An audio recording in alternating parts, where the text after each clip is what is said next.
Hey there. If you're a small business owner and there's a contract sitting on your desk right now that you've been putting off reading, then this one's for you. Maybe it's a lease, maybe it's a vendor agreement or an equipment financing deal or that thing the payroll company sent over. Whatever it is, you know the one I mean. And look, we all do this, not because we're careless, but because it's 40 pages of legalese and there's a business to run. And somewhere around page 4, your eyes just start watering and slide off the page.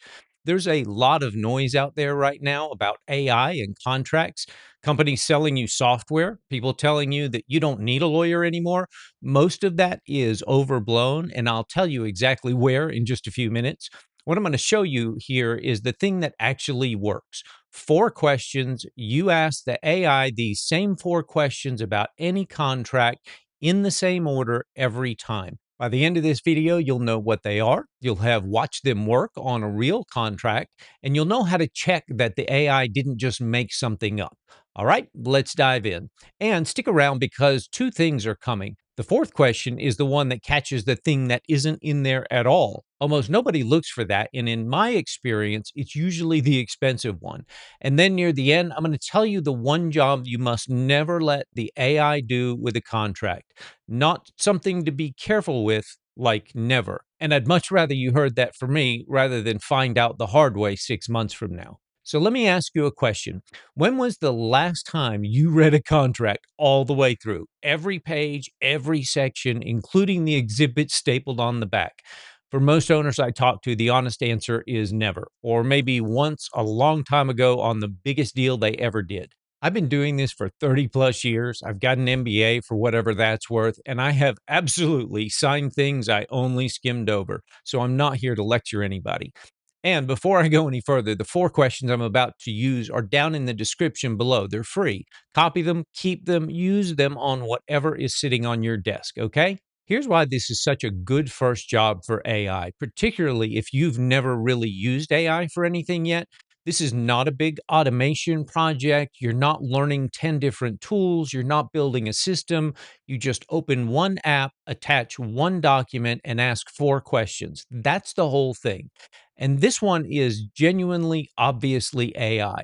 A model is reading the document and reasoning about it. It's not a trigger firing off a template email.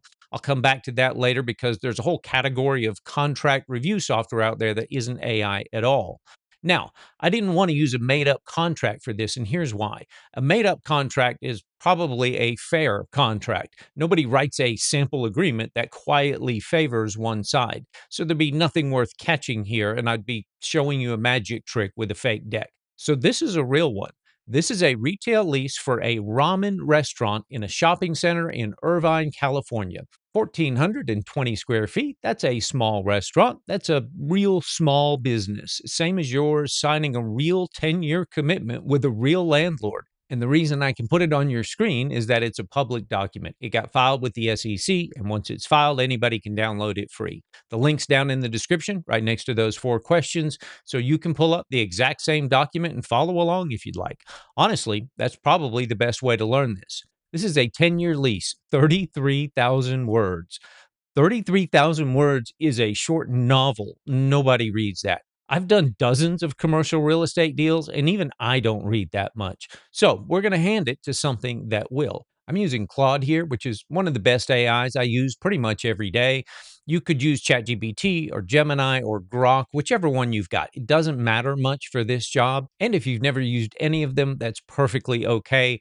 That's kind of the point of this video, to show someone new how easy it is to get real work out of these tools. You just open the app, attach the file, type a question. That's it. That's all the expertise that you need.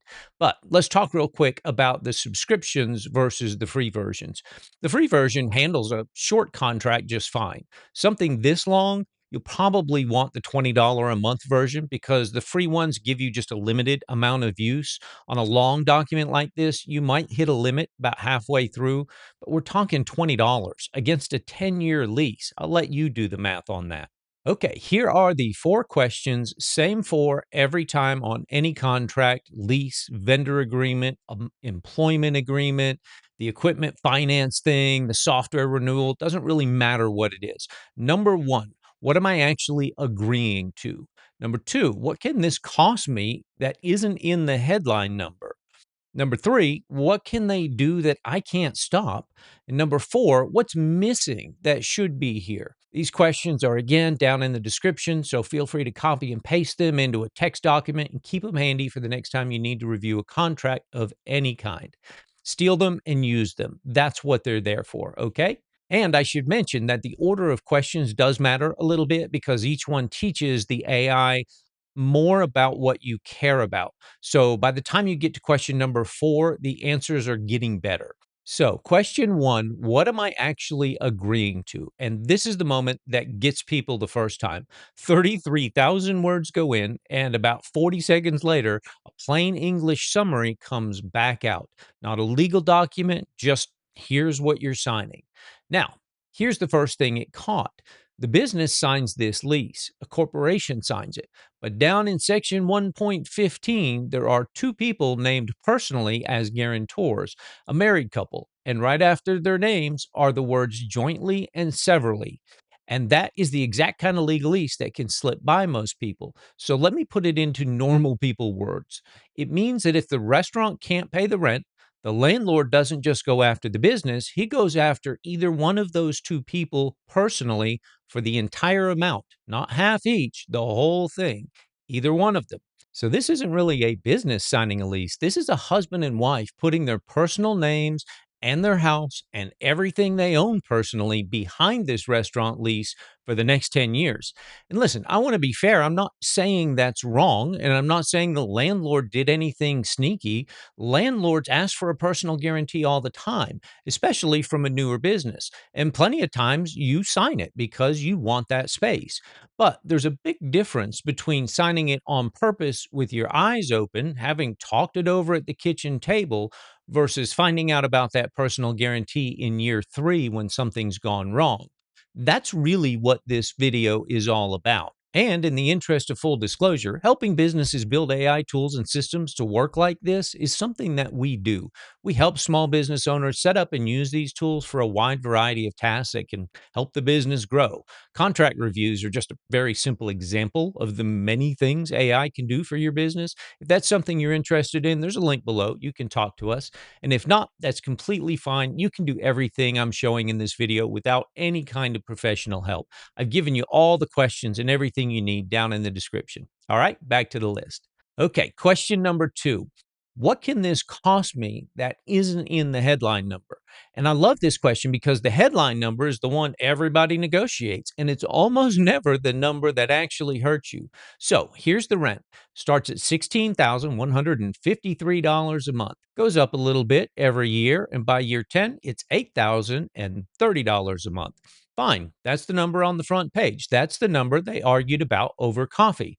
Now, here's what else is in there. Your share of the shopping center's running costs, the parking lot, the landscaping, the security, all of that gets worked out as a fraction. And the bottom of that fraction is the greater of the space that's actually rented out, or 85% of the center. Read that one again slowly. The greater of. So picture this. Half the shopping center goes dark. The foot traffic falls off a cliff. You're lying awake at 2 in the morning wondering how you'll make rent. And your common area bill doesn't drop.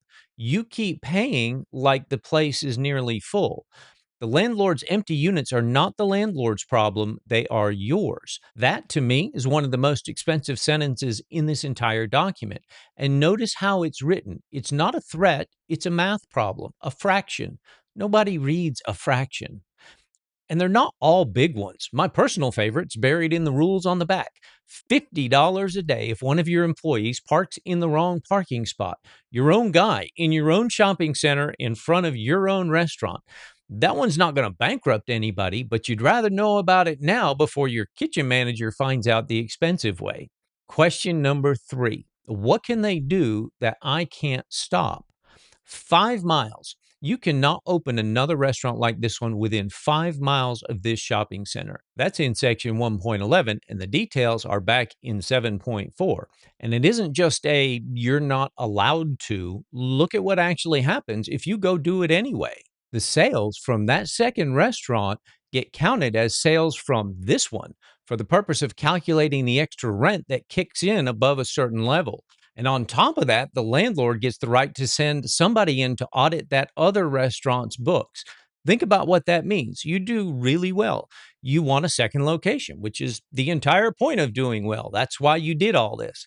And you can't put it anywhere near the customers that already know you. You've got to go find a neighborhood at least 5 miles out where nobody's heard of you. And if you do it anyway, your landlord at store number one gets paid on store number two and gets to look at store number two's books. That is not really a lease clause. That's a ceiling on how big your business is allowed to get, and it's on page 2. One more thing came back on that same question, and this one surprises people. You can't sell this business, and you can't even change who owns it without the landlord's written consent. Most owners I talk to have never once considered their exit. The whole reason they're building this thing, it sits in someone else's hands, and it's right there on a page that they signed. All right. Okay, this is the one I promised you at the start. This is the question that earns the whole video. Question number 4. What's missing here that should be here? And here's why this one's a little different from the other 3. Every owner who does sit down and read a contract reads it hunting for the scary stuff that's in it. That's natural. That's what your brain does. Almost nobody looks for the protection that isn't in it. And you can't really scan for something that's not there. Your eye has nothing to catch on. There's no paragraph to stop at. It's just not there. So here's what came back on this one. There is no option to renew. None. The actual words in this document, and I'm reading them to you straight. This lease shall terminate without further notice upon expiration date, and tenant shall have no right to thereafter extend or renew this lease. 10 years. You build the business. You train the entire neighborhood to drive to that corner on a Friday night. Your regulars know that address better than they know your name. And you've probably spent a couple 100,000 on the build out. And at the end of it, you have no right to stay. That's not like getting a bad deal on renewal. That's no right to renew at all. The landlord can hand that space to whoever he likes, or he can come back at you with any number he wants as far as rent. And at that point, you're not really negotiating. You're just hoping he renews and finding out what your new rent will be. And I want you to notice something about that page. Nothing on it is scary. There's no scary sentence to spot. The problem is an empty space where a renewal option ought to be sitting. That's the kind of thing AI is genuinely good at, and it's exactly why that question is on the list. Now, before you go off and do this yourself, I have to tell you the part that most people making videos like this one leave out, and I'm always going to give it to you straight. The tools sometimes get things wrong.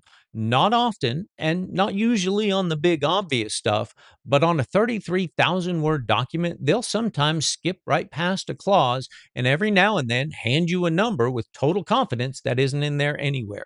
I've seen it. Some people won't tell you that because it makes the demo look worse. But here's the fix, it's one sentence and it takes 10 seconds. For every single thing you just told me, give me the section number and quote the exact words from the document. That's the whole verification step. That's it. And then you spot check it. Not all of them. You don't maybe have time for that. Just pick a few. It said section 21.10. So let's go find that section 21.10 and see if it's really there. When it can't give you the words, it probably made it up. And that's your tell. And almost every time it'll tell on itself once you ask for the proof anyway. And listen, that's not a disaster. It's just how you work with these things. You wouldn't hand a brand new employee his job duties on day one and never go back and check on his work, would you? Same deal here. Trust, then verify. One more thing, and this one matters. Be careful what you paste into these tools. Don't take a contract that's full of a client's private information and drop it into a free consumer AI account without knowing what the settings say about your data. That's basically the reason I picked a public document for this video instead of using one of ours. Okay, the thing I promised you at the start, never let the AI tell you the contract is fine. If you type in, is this a good lease? Should I sign this? You'll get an answer, a confident answer. Well written, sounds completely reasonable, worth absolutely nothing. Three reasons, and I'll go quick. One, it doesn't know what's normal in your town. That 5 mile radius clause might be standard in Irvine, but outrageous for a strip mall in Ohio. It has no idea which one you're looking at. Two, it doesn't know what the landlord will actually give up when you push back. That's not in the document. That's in the market, and it's in what he did with the last three tenants. And three, if it's wrong, it doesn't pay. You do. No license, no insurance, nothing at risk. So here's the line, and I would write this one down. Let the AI build your question list, but have a lawyer answer it. And be clear about what that saves you because it is not the lawyer. You still pay the lawyer. What it saves is walking through there with nothing, paying somebody by the hour to sit and read 40 pages while you watch him do it, and then still not knowing what to ask when he's done. Instead, you walk in with four questions and section numbers marked. Same lawyer, fraction of the time. And here's the part I like best. You now understand your own contract at the end of it. There's your trade off. You're not replacing anybody, you're showing up prepared. And while we're being honest about what is and isn't AI, a lot of what gets sold as contract review software isn't AI at all. It just searches for words off a list and highlights them. May be useful, but definitely not the same thing. And here's the difference that matters. A word search can't possibly notice a renewal option that isn't there. There's just nothing to search for. That's exactly why question number four works. So here's what I'm recommending that you do. Go get that contract that you signed but never read. You know the one. Open up Claude or ChatGPT, drop it in there, and ask those four questions in order. Then ask it for the section numbers. Give the whole thing maybe 10 minutes. Best case, it's a perfectly reasonable contract and you're going to sleep better tonight. Worst case, you find the thing that would have cost you real money somewhere down the road, but maybe you can still pick up the phone and do something about it. Pretty good for 10 minutes either way, right? And if you want to see some even more really cool examples of what these AI tools can do for your business, I made a video on the 7 AI tools I can't live without in my business. You'll find that video right up here. All right. Thanks very much. Talk to you soon.